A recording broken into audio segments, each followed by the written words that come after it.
Adtoyen dagiti napapateg a damdamag para iti Union Agkaysa News Break. Pambato iti Australia, Kampeon iti World Junior Championship. Kinapintas iti dalluyon ditoy la Union, naitandudo. Agdama mapaspasaran ti dadakkel a dalluyon ti surfing capital of the North ijay ili ti San Juan. Dito'y tagserserbi a venue itagdama a may saysayang kat a World Surf League. Kagidan ti dadakkel a dalluyon ket tinapintas met agundaway ken bumarbara a laban dagiti agbabalubal nga international professional surfers iti World Junior Championship ken longboard tour qualifying window. Yeah, I actually have had incredible feedback from the surfers in the event. They love the waves here. La Union has a really long wave, and the bottom is like a reef, so it means that the waves have a little bit of power and a good shape to the waves compared to like where I live. It's all just sand bottom and it can be all over the place, whereas here it's quite mechanical and very, very good for the surfers. We were talking before about the surfers love long waves because they get to do a lot of different maneuvers and they get to showcase their full repertoire. So it's a great wave for competition. Dumanon ti sanga gasot 70 agan ganaet as surfers ti makipaspasat iti nadakamat a prestigyoso a kompetisyon. Upat a 18 ditoy ket agbabalubal iti Junior Championship bayat agasot-gasot met agbabalubal iti longboard tour qualifying window karaman ti host country a Pilipinas.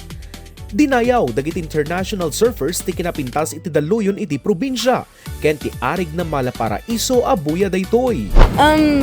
Yeah, I just had a heat out there. It's pretty slow today and a bit smaller than usual, but usually the waves here can get really fun, and I think we had a really good first day, but today it's definitely dropped off a bit and gotten a bit smaller, but there's still some really fun waves, like nice long running all the way through to the inside. 20 ket may samat ti surfers a makisalip ken mangibagi ti Pilipinas manipod iti probinsya ti La Union. Karaman ditoyen ti top rank longboarder ani Rogelio J.R. Esquivel ken ti 2019 SEA Games gold medalist ani Roger Kasugay. Mapadpadaanan tinadakamat a kompetisyon. Itatapay laeng ket exciteden dagiti local surfers manipod iti probinsya. As far as I'm concerned kasi sa mga LU surf team, we're fully prepared kasi kakatapos lang ng mga national tour last December, and then yung alon natin dito sa La Union is continuous. Sobrang nakaka-overwhelm and also nakaka-proud kasi gaganapin every year tong event na to dito sa atin.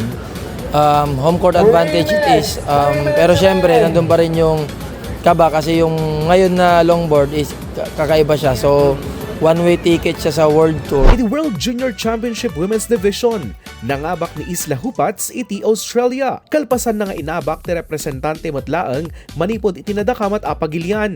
Bayat ati Men's Division, nagunudmat ni Dane Terry ti kampyonato. Kalpasan na ang maabak ni Nadav Atar iti Israel.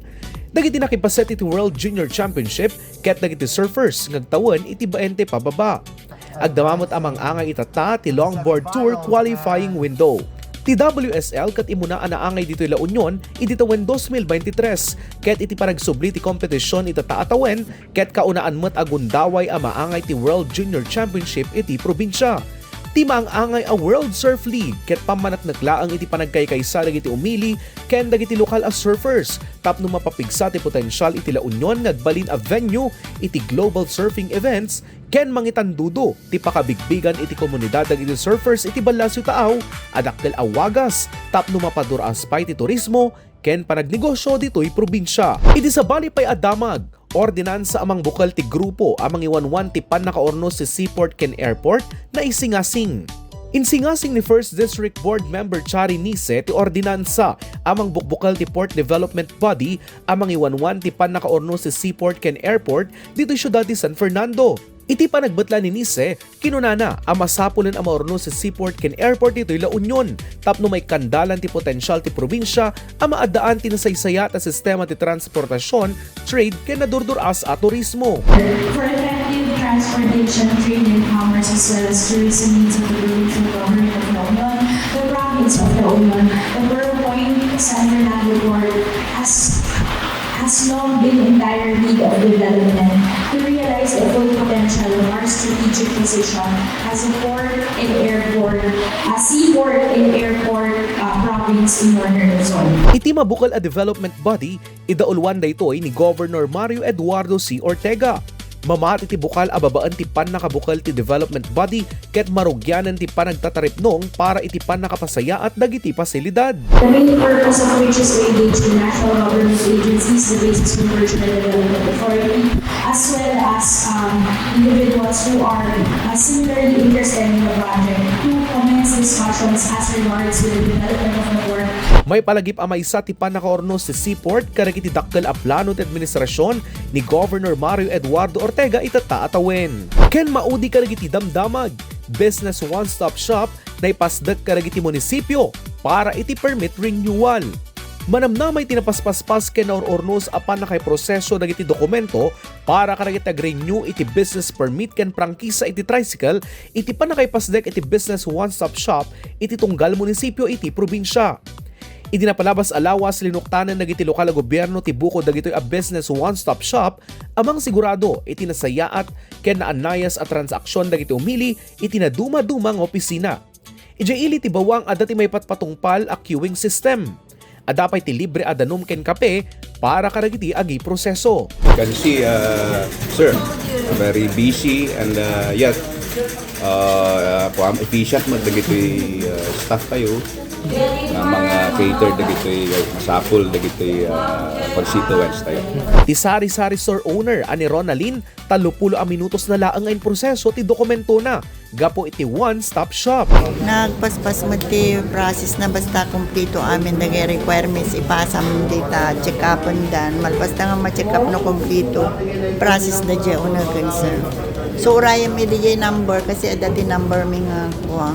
Mo itawag di number rumor di papilmi nga dagosan sir.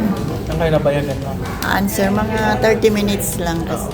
Ijay matili tinagilyan na ipasdak da ito iti may sa amol iso analami isi aglawlaw ken nalawa tinakay muntaran na. Past days kat very smooth iti registration or the renewal of business permit iti ili tinagilian kasi kat balay rimor kani nag-establish kani ti off-site nga business one-stop shop from the municipality of Nagilian nga municipal hall.